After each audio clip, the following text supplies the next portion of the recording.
Assalamualaikum warahmatullahi wabarakatuh. Selamat pagi sahabat muamalah semua. Semoga hari ini menjadi langkah yang penuh berkah bagi ikhtiar kita semua. Amin. Teman-teman, dalam dunia bisnis itu kita sering mendengar istilah kolaborasi adalah kunci. Tapi tahukah teman-teman bahwa dalam Islam itu sudah mengatur konsep kolaborasi ini dengan sangat detail. Bahkan sejak 14 abad yang lalu. Hari ini kita tidak hanya bicara terkait bisnis itu sekedar soal untung atau rugi. Tapi kita akan membedah akad yang menjadi pondasi keberkahan harta kita. Yaitu syirkah dan mudharabah. Mengapa ini penting? Karena banyak sekali persahabatan yang hancur dan keluarga yang retak hanya gara-gara urusan bisnis bersama lalu bagi hasil tidak jelas di awal. Mari kita pelajari ilmunya agar bisnis kita menjadi wasilah menuju surga. Mari kita mulai dari akarnya. Secara bahasa syirkah berarti ikhtilat atau percampuran. Bayangkan dua harta kemudian menyatu hingga tak terpisahkan. Namun secara istilah para ulama memiliki sudut pandang yang memperkaya hasanah kita. Mazhab Syafi'iyah misalnya menekankan pada tetapnya hak kepemilikan bersama. Sedangkan mazhab Hanafiyah yang definisinya dinilai paling utama oleh Syekh Wahbah Az-Zuhaili menjelaskan bahwa syirkah itu sebagai akad antara dua orang yang berserikat dengan modal dan keuntungan. Secara umum, pakar fikih modern menyederhanakan syirkah menjadi 4 jenis utama. Yang pertama, syirkah al-inan. Ini yang paling fleksibel. Kita gabung modal, tapi porsinya nggak harus sama. Pengelolaannya pun bisa disepakati bersama. Yang kedua, ada syirkah al-mufawadah.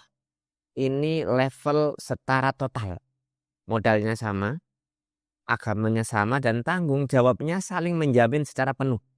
Memang sih lebih rumit, tapi menunjukkan solidaritas yang sangat tinggi. Yang ketiga ada syirkah al-wujuh.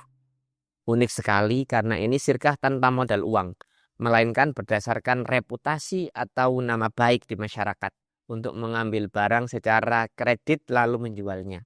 Dan yang keempat adalah syirkah al-abdan, kerjasama berbasis keahlian fisik. Seperti dua orang penjahit atau tukang bangunan yang menerima proyek bersama lalu membagi upahnya. Namun teman-teman, sehebat apapun sistem manajemen yang kita bangun, ada satu hal yang nggak boleh dihilangkan, yaitu ketergantungan total kita, kepasrahan total kita kepada Allah Zat yang memberikan rezeki. Sebelum melangkah lebih jauh dalam masalah operasional bisnis, mari kita luruskan niat dan memohon agar supaya rupiah yang masuk adalah harta yang suci. Mari kita amalkan doa ini. Allahumma kfini bihalalika an haramik wa aghnini bifadlika amman siwak. Artinya adalah ya Allah ya Rabb, cukupkanlah aku dengan rezekimu yang halal hingga aku terhindar ya Allah dari yang haram, dan perkayalah aku dari karuniamu hingga aku enggak bergantung kepada selainmu. Ingatlah saat kita jujur dalam berserikat, jujur kepada Allah, jujur kepada diri sendiri, dan jujur kepada rekan syirkah kita.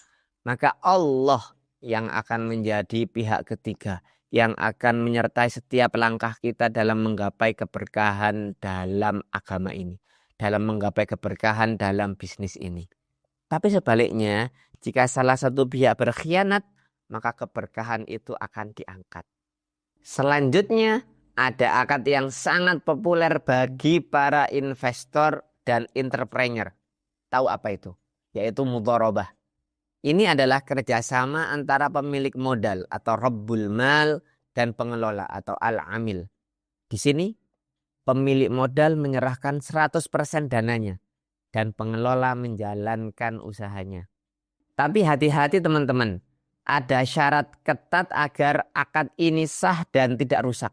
Yang pertama, modal harus jelas ukurannya dan berupa uang tunai. bukan berupa piutang atau barang yang nilainya belum pasti, agar terhindar dari gharar atau ketidakjelasan. Kedua, yang paling krusial, keuntungan harus bersifat juz'an syai'an atau nisbah persentase. Misalnya 60-40 atau 70-30. Jangan pernah menentukan nominal tertentu di awal. Misalnya, pokoknya nanti 1 bulan ke depan saya harus dapat keuntungan 1 juta loh. Saya harus dapat keuntungan 2 juta loh. Saya harus dapat keuntungan 3 juta loh. Enggak bisa. Kenapa? Karena dalam mudharabah kita berbagi resiko.